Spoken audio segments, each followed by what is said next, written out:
Welcome to the Connect Secure Administration and Maintenance e-learning video. In this session, we will review Resource Policy Configuration. Within Pulse Connect Secure, many varieties of resource policies exist. However, most of them have the same basic structure of 4 elements.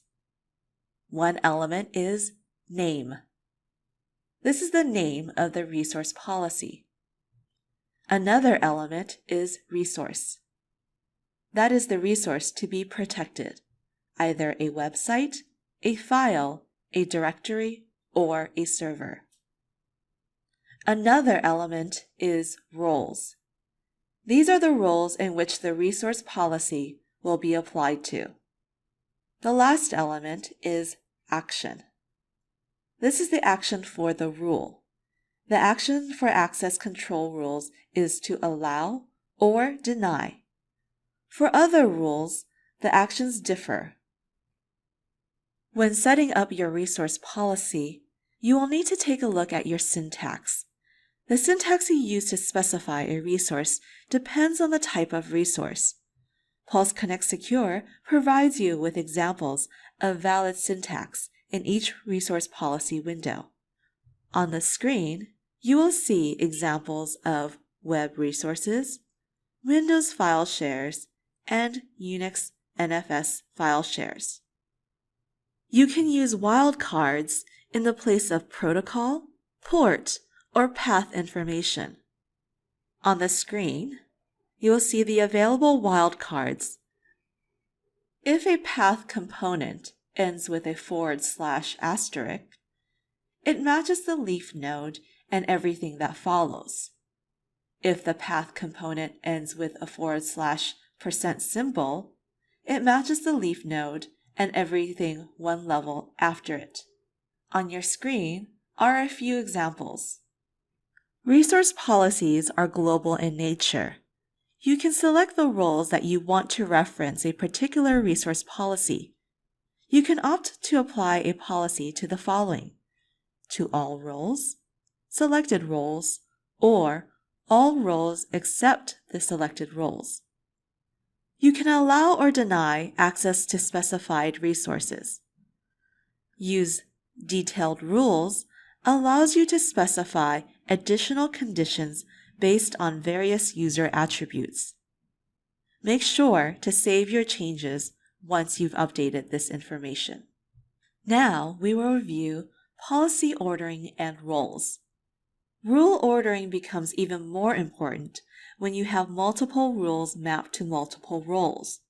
In our example, 3 resource policy rules are mapped to 2 roles. When the user logs in, Pulse Connect Secure assigns the user to the employee role, so 2 of the 3 resource policy rules apply to the session.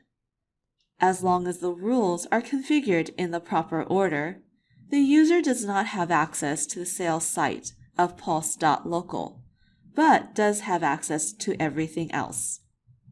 When another user logs in, Pulse Connect Secure assigns this user both the support and all employees roles, which means that all 3 resource policies apply to this user's session.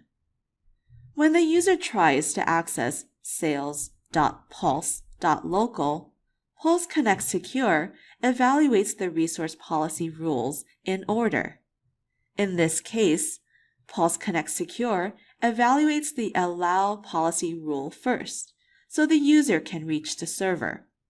If these rules are reversed, the user will be unable to reach the server even though the allow rule is present. It is important to note to not confuse resource policies with the permissive merge of roles. A resource policy is processed like an access list. Roles simply determine which rules are placed in a given user's list. Let's take a look at our example of Pulse Inc. Recall that our requirement was to limit the sales intranet site to sales personnel only, but provide open access to all other sites within our domain. We made a first attempt at this configuration, but we found that the employees could still access the sales intranet. We will now look at how to resolve this issue. To correct this problem, we created an explicit rule for the sales website. This rule falls first in the list and applies to the sales role only. The second rule denies access to the same website for the employee role. Finally, the generic intranet rule allows employees access to all other sites. This concludes this Connect Secure Administration and Maintenance e-learning video. Please proceed to the next video in this series. For any questions, contact education@pulsesecure.net.